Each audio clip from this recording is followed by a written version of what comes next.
As the city of Austin works to house people experiencing homelessness and help them transition to more permanent supportive housing, the Austin Area Urban League is continuing its efforts to do the same, but in a new way. The organization is taking over operations for the city's Southbridge shelter, which was once ran by Front Steps. Now, Southbridge has about 75 rooms for people living on the streets or living in encampments. And joining us now is Austin Area Urban League President and CEO, Mr. Quincy Dunlap. Thank you so much for joining us and taking time out of your schedule. Thank you for having me. So what does this contract really entail for the Urban League and for people experiencing homelessness?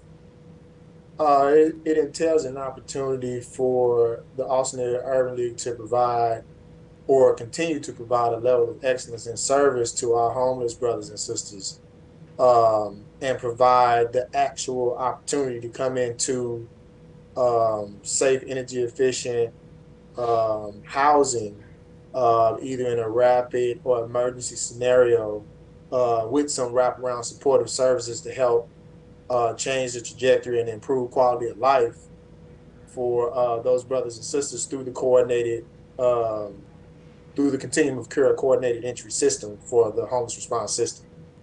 And how will the Urban League staff the facility?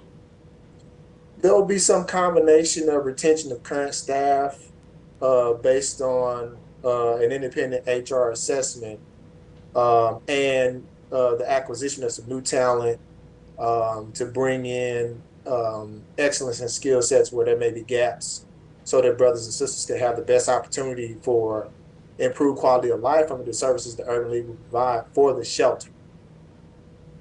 And we've seen a lot of challenges just in the fight against homelessness in our community. What challenges do you all anticipate, whether it be funding or other resources? I think the challenge is understanding how to connect all of the different options available to serve in a comprehensive solution that is end to end. A shelter is but one point of entry for a brother or a sister that lives in an unhoused or a homeless status. So we have to be short-term, mid-term, and long-term solution oriented over a number of years to engage our brothers and sisters with lived experience, have them help inform, but also offer feasible solutions for where they want to end up concerning their quality of life. And that includes trauma-informed services, that includes substance use and substance abuse services, that includes workforce and career development supports, that includes entrepreneurship training, anything, education, post-secondary success services, basic education skills attainment. We have to think holistically about what our brothers and sisters want and need from the system. So there has to be a great balance between what we can provide and what they desire as far as service. And we need to listen, but also be available to be coached by them, given the experiences they've had with the system and the current status that they live in. And then lastly, are people in there now, and how long will they be able to stay in there? Is there a time limit?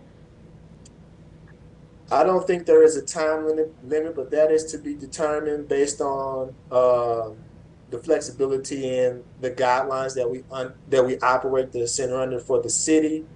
Again, we have to go in and do an assessment from top to bottom of everything that involves operating this shelter to be able to serve brothers and sisters at a high level, right? So it's just not we make a run-of-the-mill decision because we just got the contract. There is a process that we'll go through to transition in and make sure we reduce harm, right? And then we also serve at a high level, given the variables that we as an entity bring to the table and that our brothers and sisters have with them, given their current status of homelessness or being unhoused. Mr. Quincy Dunlap from the Austin Area Urban League, thank you so much again for taking time out of your schedule to be here with us today. Thank KXAN. You guys always treat us right. Big ups to you guys.